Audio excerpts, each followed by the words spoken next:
Bonjour et bienvenue dans le cadre de ce cours de comptabilité. Comme toujours, je suis très content d'être parmi vous. Je suis Pierre-Michel Djemoyapit, formateur de comptabilité et de fiscalité.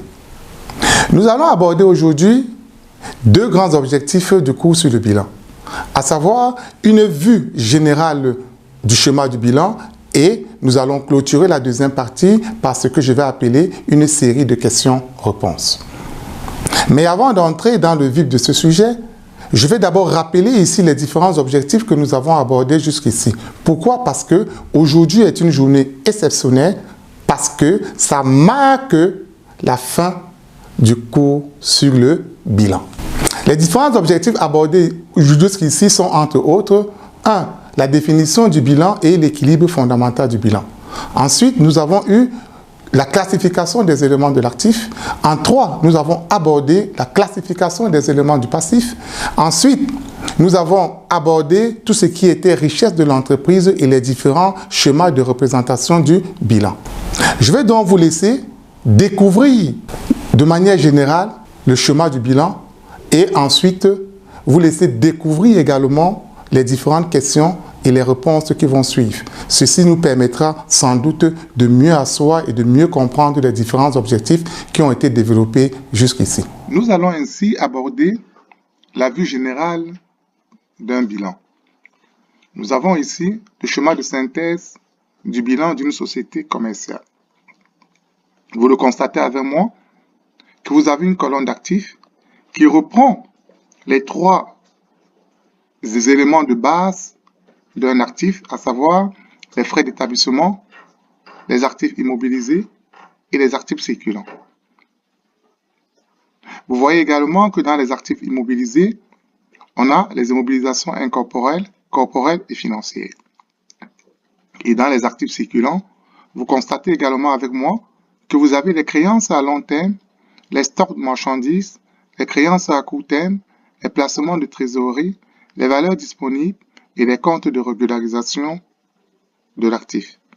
Et ces éléments sont classés suivant un critère de liquidité croissant. Donc, ils sont classés du haut vers le bas, suivant un critère de liquidité croissant. Du côté du passif, vous voyez également les trois éléments de base du passif, à savoir les fonds propres, les provisions et impôts différés et les dettes. On avait également vu que dans les fonds propres, on avait le capital, la prime d'émission, les plus-values de réévaluation, les réserves, le résultat et les subsides.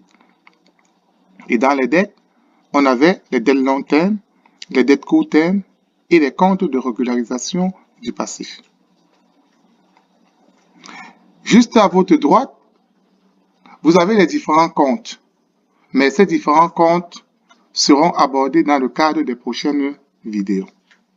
Et il faudrait toujours qu'après établissement d'un bilan, que le total de l'actif soit toujours égal au total du passif. Voici ainsi une vue générale du bilan d'une société commerciale. Nous allons ainsi aborder toute une série de questions-réponses et cette série de questions-réponses nous permettra de mieux comprendre les éléments de ce cours. Il suffira de répondre par vrai ou par faux à chaque fois que nous avançons dans nos séries de questions-réponses. La première question est la suivante. Le bilan est un tableau à 3 volets qui permet de décrire la situation patrimoniale de l'entreprise à un moment donné. Vrai ou faux? Je vous écoute. Effectivement, c'est faux. Pourquoi? Parce que le bilan est un tableau à 2 volets et non à 3 volets. Deuxième question. La différence positive entre le total de l'actif et le total du passif caractérise l'équilibre fondamental du bilan. Vrai ou faux? Effectivement, c'est faux. Faux pourquoi? Parce que on l'a vu que le total de l'actif est toujours égal au total du passif. Alors, si on fait une différence entre le total de l'actif et le total du passif, on obtiendra 0. On ne peut pas obtenir une différence positive et moins encore une différence négative. Nous allons aborder ainsi la troisième question. Le bilan est un document qui décrit la situation financière de l'entreprise à une date donnée. Je vous écoute. Effectivement, c'est vrai. Ça, nous l'avons vu en définition, que le bilan apparaissait comme un document qui décrivait la situation financière ou patrimoniale de l'entreprise à une date bien précise. La quatrième question. L'actif correspond à ce que l'entreprise doit. Vrai ou faux? Je vous écoute. Effectivement, c'est faux. Pourquoi? Parce que l'actif correspond à ce que l'entreprise possède, ce sont les acquis de l'entreprise. C'est pas une dette, c'est pas ce que l'entreprise doit, c'est ce que l'entreprise possède.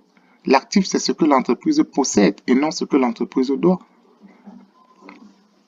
Cinquième question. Les éléments de l'actif sont classés du haut vers le bas, suivant le critère de liquidité croissant. Je vous écoute. Très bien, ça c'est vrai, c'est ce que nous avons effectivement dit en cours. 6. Le passif correspond à ce que l'entreprise possède. Vrai ou faux?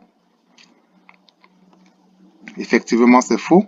Pourquoi? Parce que le passif est caractérisé comme une dette. C'est ce que l'entreprise doit et non ce que l'entreprise possède. 7.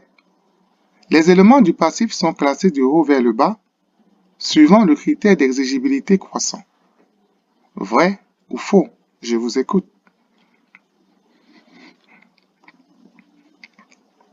Effectivement, c'est vrai. C'est ce que nous avons dit en cours. 8. Les actifs immobilisés sont des biens qui restent durablement dans l'entreprise. Vrai ou faux? Et on précise bien, c'est-à-dire moins d'1 an. Effectivement, c'est faux parce que l'actif, c'est vrai, l'actif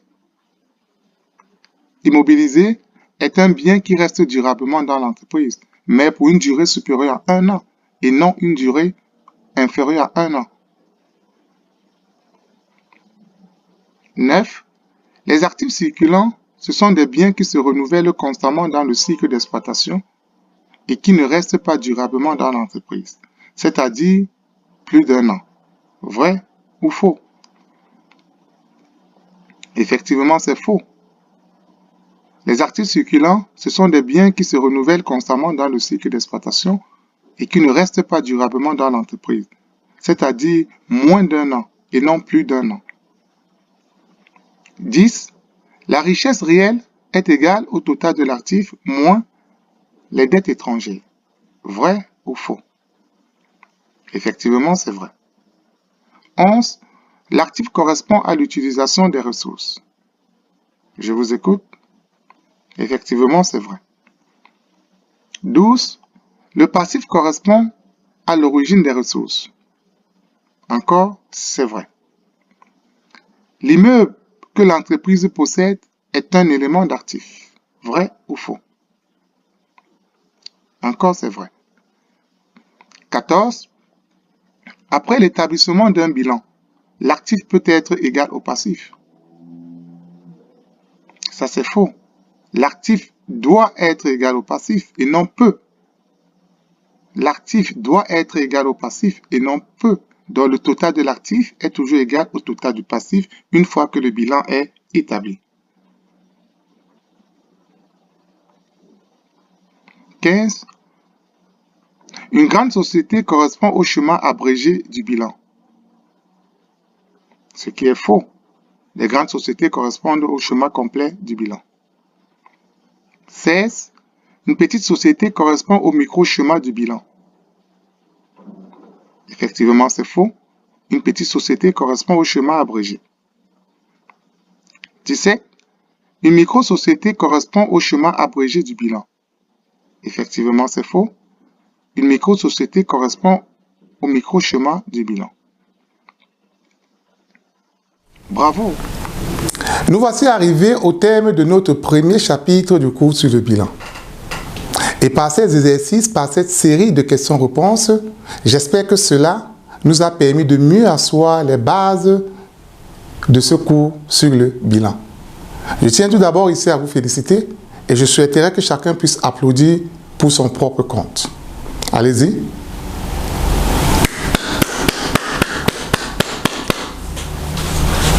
La deuxième partie de notre cours sur le bilan portera 1. Sur ce que je vais appeler la définition d'un exercice comptable. Ensuite, les bilans successifs. Et enfin, la notion des comptes en T. C'est donc la raison pour laquelle je vous invite à suivre continuellement les différentes vidéos afin d'intégrer de manière graduelle les différents objectifs. Merci de votre attention. En espérant vous revoir dans les prochaines vidéos, je vous invite à vous abonner afin de recevoir progressivement les prochaines vidéos.